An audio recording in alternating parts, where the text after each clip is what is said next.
I know we've been working on our planets from our own imaginations, but I just wanted to explore some local planets in the solar system. I wanted to share two planets in particular, and they might just really be out of this world. Today I'm going to show you planet number 5 and planet number 8, Jupiter and Neptune. I'm going to start off with Jupiter. So, Jupiter, if the Earth was the size of a pea, Jupiter is a tennis ball. Jupiter, we all know Jupiter. He is big and he has a big red spot. It's pretty well known today that the red spot is a huge storm, but did you know that that storm was going for like 340 years? Or that the winds from this giant hurricane go up to 385 miles per hour? I'm feeling a bit winded. Let's talk about something a little bit more grounding. Oh well, but I would, but there is no ground on this gas planet. Some of our best guesses say that there is a liquid core, but we can't totally confirm that because we honestly can't check for ourselves at this point. Now, the part of it is there's so much pressure there, and this is how the liquid got there.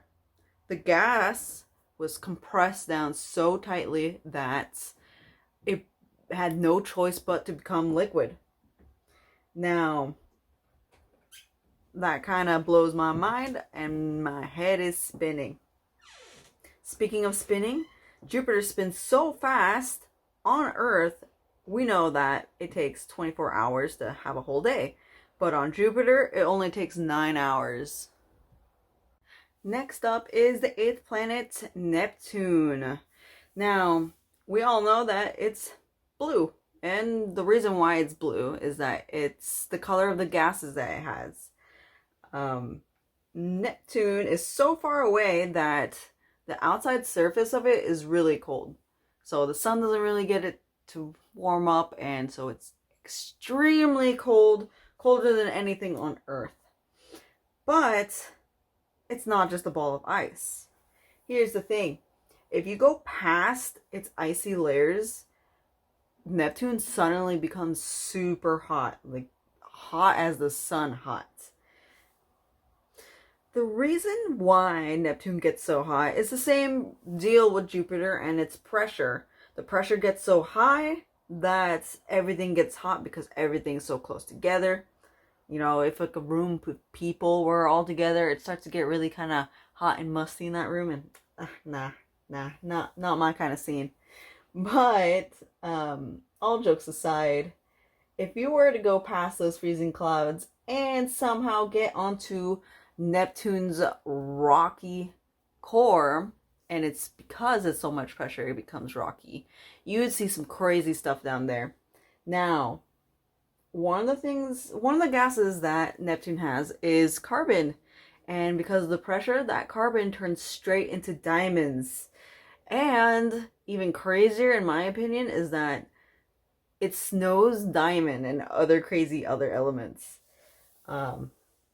Now, also like Jupiter, it's windy. But unlike Jupiter, the winds go for 1,500 miles per hour. Now that is speedy, however, it's not speedy around the solar system. Its whole day takes about 16 Earth hours, and the whole year takes just 165 Earth years for one Neptune year. So, as a result, each season on Neptune takes about 40 years to complete. So, it might be obvious by now, but on the Zoom calls when we're having the debate of what you'd rather explore or learn about, I am definitely team space. I could talk about space. The moons of some of these planets deserve a whole little video on their own.